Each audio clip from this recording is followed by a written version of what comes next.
And we're back. Welcome to Fetch Quests. My name is Joshua, and in this video we're going to take a look at Unicorn Overlord and some of the early game best teams I could find to help you in your playthrough.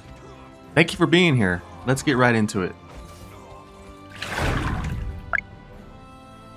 The first formation I want to show off hits like a truck, and it comprises of a lane and then a generic or named unit of a wizard and a knight. You're going to get some good frontline defense from a lane, and the units in the rear will be effective against a good mix of enemies you'll face.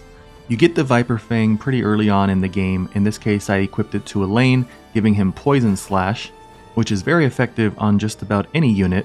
When you get a chance to recruit your first wizard, you should also get a weapon called Chlorotic. This grants you the super potent Fire Burst, which will trigger at the end of battle and deal additional damage. And then of course a knight, whether it's Clive or a generic unit.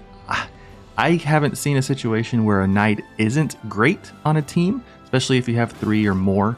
I just think they're fantastic. As long as they're using Assaulting Lance, they will gain an additional AP if they make the kill. So especially if there are infantry units, the knight will deal additional damage and then just keep hitting if he's getting kills. There are some weak points, as you'll see here in this fight, where a unit can attack the back row. Then your wizard is vulnerable, so just keep an eye out for that. It also lacks healing, so I'll showcase another formation that I really enjoy that has some healing built in. Otherwise, after battle, if you have some healing items, just go ahead and use those to top off your units. But again, this formation with a lane, a wizard, and a knight, try it out. It's a lot of fun. The next formation I want to show off to you guys includes a dodge tank in Travis the Thief and Chloe the Soldier, as well as, in this case, Clive, but a knight. Who would have thought I included another knight in a formation? If I were to pick one, I'd say Travis is my favorite character. I love the thief archetype anyways, and he's just super flashy with his moves.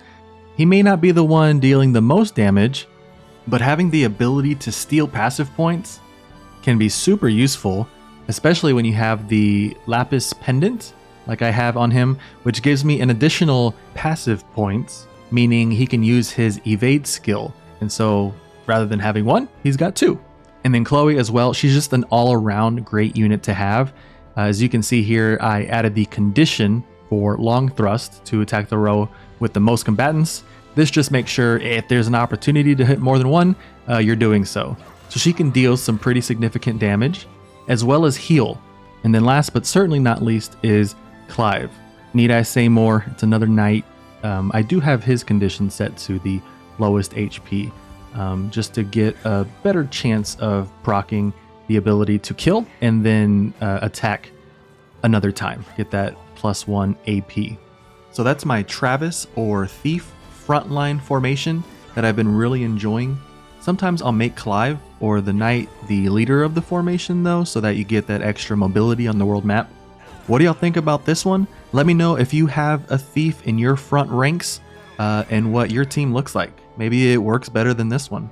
And the third formation I want to show off in this video is pretty fun, if only because it's a little bit different. I had acquired the Gladiator, wasn't quite sure where to put him, and then I got a Griffin Knight, again, wasn't quite sure where to put him, but the composition seems to work for this group. I found a few opportunities where Lex's group here did perform better than the other formations, so let's take a look. I really like the Runic Sword, and in this case, I gave it to Lex. I didn't really want him to just be an Elaine clone. I want to make him perform a little bit differently. So in this case, he's using a magic attack, and you can see there I'm prioritizing armored units. And he also has arrow cover. So for our Griffin Knight, at least for one hunter attack or another archer, his bow attack, you have arrow cover there to nullify that damage. And as I mentioned earlier in the video, when it comes to healing within the unit, which is another reason why I really like this formation, Bruno, this Gladiator, has bulk up, which will self-heal, in addition to being capable of attacking a row of enemies. And then the Griffin Knight, who also can attack an entire row of enemies and deals additional damage to cavalry. So if you see enemy knights on the field, this could be a good group to bring in. And similarly to Gladiator, Colette here has Wing Rest, so she can recover her own health. It's not to say this group is a fully self-sufficient group, but they fare pretty well. And those are my top 3 early game formations. There's enough variety there to capitalize on strengths and cover some weaknesses, but I want to know what your best builds are. I love the complexity and the customization this game offers, and I doubt seriously that my experience will be exactly the same as yours. I wanted to keep this video short, so if you enjoyed that or found this helpful, you'd really make my day if you gave it a like and subscribe to Fetch Quests. Just to share a little bit about myself, my life has been pretty chaotic lately, but in the best possible way. My wife and I are expecting our first baby in less than a month. I don't even know how to take care of myself, so I'm gonna do my absolute best, but it may just be my wife taking care of the both of us. I do plan to create more Unicorn Overlord content for you all. You are the reason I do this. Don't forget to do some fetch quests of your own, because sometimes the rewards are worth it. Bye, y'all.